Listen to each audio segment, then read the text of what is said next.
दिया कुमारी जी। प्रधानमंत्री सदन में आओ। Thank you, Chairperson, sir, for giving me the opportunity to speak on a visionary legislation. This legislation will shape the future of India's forests and sustainable development, sir. The Forest Conservation Amendment Bill 2023 embodies a profound response to the evolving challenges we face in conserving our precious natural resources and combating the threats of climate change.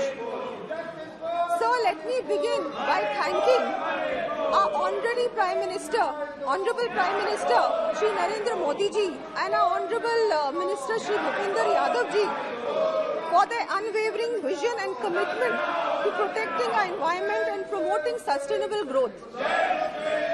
Sir, I have been fortunate enough to be on the Joint Parliamentary Committee of this bill, and it ensures a comprehensive coverage of forested areas, even those that are not officially designated as forests. The bill also broadens the list of permissible forest activities. The inclusion of zoo, safaris and eco-tourism facilities reflects our government's efforts to ensure the responsible use of forest resources while promoting sustainable livelihoods, sir. Sir, the bill represents exemptions for strategic projects, specifically those within 100 kilometers of India's borders, essential for our national security. This is very, very essential, sir, because we cannot compromise the security of our nation. We understand the need to strike a delicate balance between conservation and national interest, ensuring that projects of utmost importance to our country are not hindered by stringent regulations. Climate change, sir, is an undeniable global challenge, and India has taken up the mantle in creating carbon sinks to combat its impact.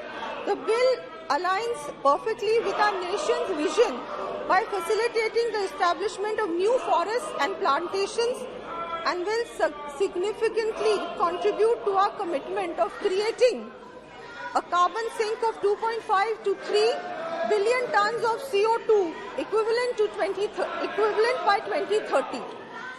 So I would like to conclude by saying that this legislation is a testament to the government's commitment under the able leadership of our Honorable Prime Minister Shri Narendra Modi ji, and the guidance of our, and of course with our Honorable Minister Shri Bhupinder Yadav ji leading this, and of course the way this bill is such an important, I think, legislation towards responsible forest management and sustainable development. And sir, finally, I urge all the honourable members to support this very, very important bill, as it embodies our collective efforts to protect our forests, combat climate change, and ensure a brighter, sustainable and greener future. Thank you, sir. Shri B. Chandrasekhar.